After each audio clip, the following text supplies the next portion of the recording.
Hey guys, welcome back to the channel. We're in the gun room today for another optic review. Thanks to a good buddy Lucas up at a local gun shop that I do most of my business with. He allowed us to take this for review and kind of see what we thought about it. It's a new scope line that he's offering there at his shop, so figured it'd be a good idea to take it and see what we thought. Just overall, out of the box, whenever he first handed me one that he had in the case, I'm not going to lie, I was pretty impressed. The feel of the scope itself was very robust. Turrets absolutely felt excellent, and some of the features were really, really nice, which we're going to go over here real quick. So let's go ahead and unbox this for you guys. Now, this is an Element Optics. This is the Helix 6 to 24 by 50. This is item number 50042. So let's take it out of the box. Very nice box. And let's see here. So here is the owner's manual. So we'll take a look at that here in a second. Of course, they give you a decal. And here is the business end of it. So very nicely packaged. Cleaning cloth, pretty standard. Allen keys. An additional throw lever type stud. This one isn't overly big. However, I do like it. It's just enough, not overly protrusive. Does come with the sunshade. Very nice. And it comes with two different style of caps. So you have flip up caps included, and you also have the bikini cover as well, which is really cool. So that's kind of neat. Now I have to say, guys, I'm going to set the box out of the way here.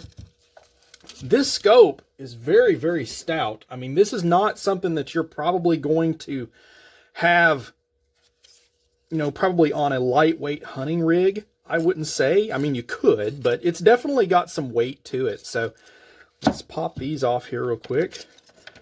That's kind of a cool feature there. Quality guarantee, technical inspection. So the person that expected it before it went out. That's kind of neat. And they do include torque specs on the scope itself. I cannot tell you how invaluable that is for a manufacturer to do that. Put it on the scope. If you don't want customers damaging the scope installing it, make the specifications widely known as soon as you open the box. So that's good thinking on their part. So kind of go over some of the features here. Let's talk about the reticle that it uses. This is their EHR, which I believe stands for the extended hold reticle, I believe. What they've done here is they claim to have not put a lot of unnecessary information in the reticle. And they give you 3 different types of shape designs in their reticle, so that way it makes it easier for you to remember or recall which one that you use. So you have a 4 MOA hollow circle, which is that right there. You have a 2 MOA large hash, which would be like those there. And then you have a 1 MOA small hash, which is like right there. Floating design, it does have a center crosshair. I personally don't like a center crosshair. I'd rather have like an open circle, but that's just me. They do claim this to have 65 MOA. This is an MOA scope, quarter MOA. They do claim for this model to have 65 MOA elevation adjustment, 65 MOA windage. Now, this is a second focal plane scope. They do offer them in full focal as well as MRAD adjustment, but all my other scopes, optics, are MOA, so I opted to try this one here. It does have side focus, and this, again, is a 6 to 24 inch or 24 power scope. So one of the cool things that I did read up on this about is the calibration for your reticle is set at 24 power, which is ingenious. I mean, I don't know why more scope companies don't do that, because most guys, they're going to run their scope on the highest magnification possible, and that's it. That's usually where it's going to be. Now, the cool thing about this scope is it does have parallax down to about 10 yards, so you could use this for like InterL 22 or something like that, which is really cool. One other feature, the turrets. I have to say, I was probably most impressed about the turrets. Let me see if I can get you guys to hear the clicks. They are extremely positive. There is no mush to them. The detent is extremely crisp, so there's no over travel. A lot of price point based optics. This scope right here, he sells in his shop for less than 400 bucks. And it is spot on. One other great feature of this scope, it has a hard zero stop. One thing that I've noticed with a lot of these price point scopes is a lot of them do not have a zero stop. You can kind of fabricate one, but this one actually comes with it. So needless to say, I cannot wait to get this on the rifle and see what it can do back on the range. But let's get you some overall size specs. Let's get a weight on this sucker. They advertise, I think, like 20, I want to say like 26 ounces, I think, for this model. So let's see here. So 1 pound, 10 ounces. So yeah, about 26, 27-ish ounces. Not too far off. Let's get a tape measure and I'll get you guys an overall length of this one. For it being a 6-24, it's not overly large. However, like I said, it is pretty stout. So about 14 inches, not too bad. Now, they do have calibrations with 12 and 6 power on this also with the reticle. You have to do a little bit of calculation to get that, but it still is available. So, like I said, I'm going to put this on the Savage 110 Tactical 6.5 Creed, and we'll go back. I'm going to get you hopefully some shots through the scope, let you guys see the clarity, and we'll run a quick box test and just check those turrets, guys. All right, guys, we're back here. We've got the Element Optics Helix mounted up on the Savage 110 Tactical. I wanted to do a quick look at the turret mechanism here for you guys before we started shooting it a little bit. But one of the things that I really liked about this scope was the toolless removal of the turrets.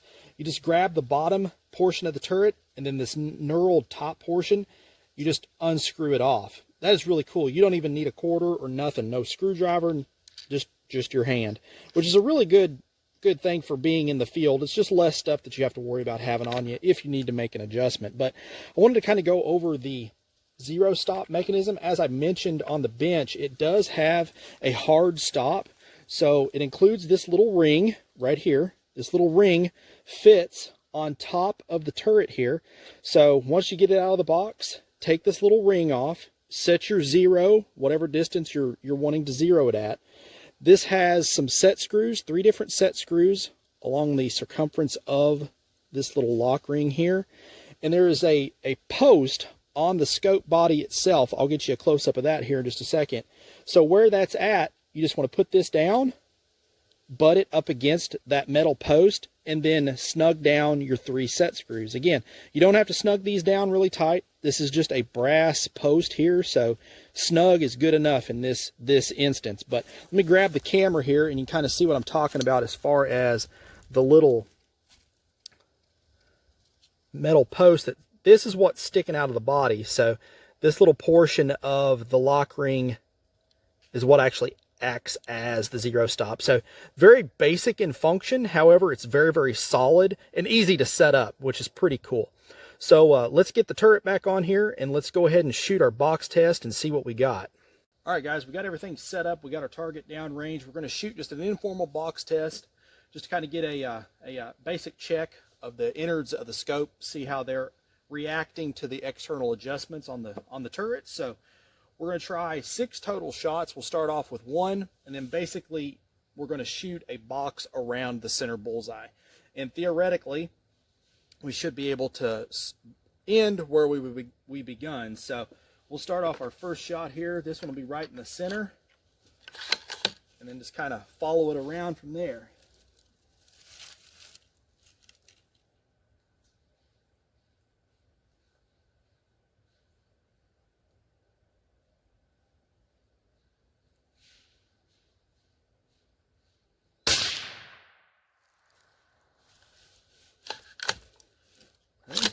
So now we're going to move up 5 MOA, and then we're going to go to the right 5 with our same point of aim and see what that does.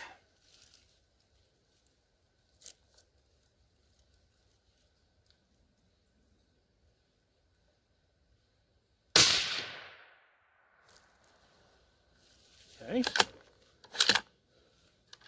Now we'll adjust ourselves back down to 0 here.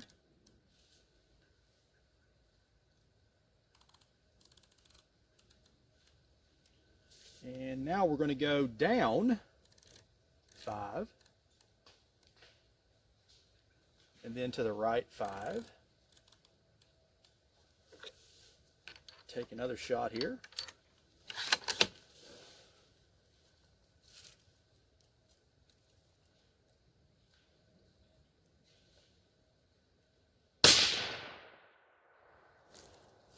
Okay. Uh-oh.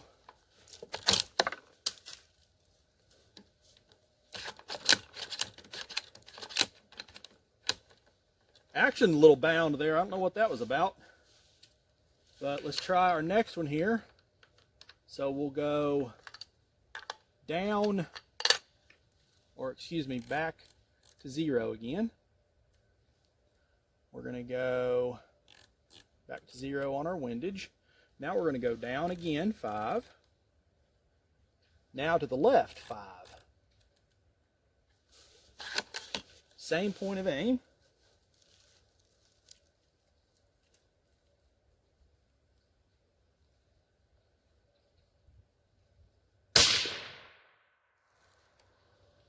Okay. All right. Again, 0 it out. Now we're going to go up 5.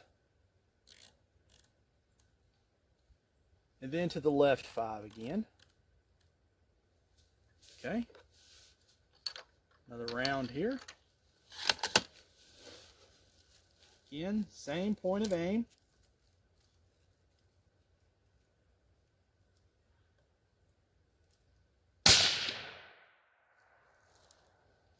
Okay. Now we're going to 0 the scope back out again.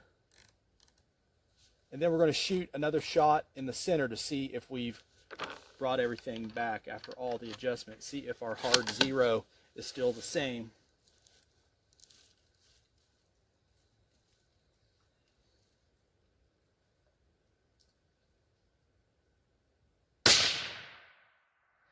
And looks pretty close. Okay, so let's run down. I'm going to grab the paper and we'll take a look at it on the bench. All right, guys, so here's the target. As you can see, the 2 shots on top, they look really good. These 2 bottom ones, however, now this is the one that we had a bit of an ammo issue with, so that could kind of go either way.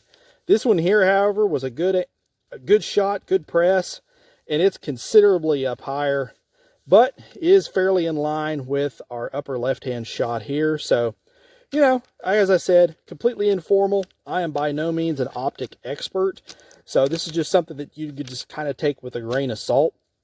However, you know, allow it to be something that you might be able to use as far as making a decision on a scope like this. Like I said, they are sub $400. You're getting a lot of features for the money. So is the erector and all the adjustments inside going to be top notch for that kind of money? No. I mean, you got to kind of be realistic with it, guys. But if this is something you think you could live with, you know, are you a guy that shoots, you know, set it and forget it? I'm not going to lie. That's what I do. I don't spin turrets. I've said that a number of times on the channel. And to be honest with you, I don't think 95% of guys that go out and shoot for the most part do either. You know, you get your 0 and that's just kind of where it sets, you know, unless you're hard into, you know, competition or long range shooting, then yeah, this probably isn't going to be the scope for you. However, you could probably make the difference up with the reticle inside. So, you know, take it with a grain of salt, see if it's something that works for you. The clarity on this scope is absolutely excellent. For the price point, it's actually a little impressive. I'm going to put up some pictures of that and let you guys kind of see it. But overall, for the money, I know everybody gets tired of hearing that, but, you know, you got to take that into consideration. You know, how much are you actually spending? The price point of this scope for what you're getting, yeah, is probably pretty good.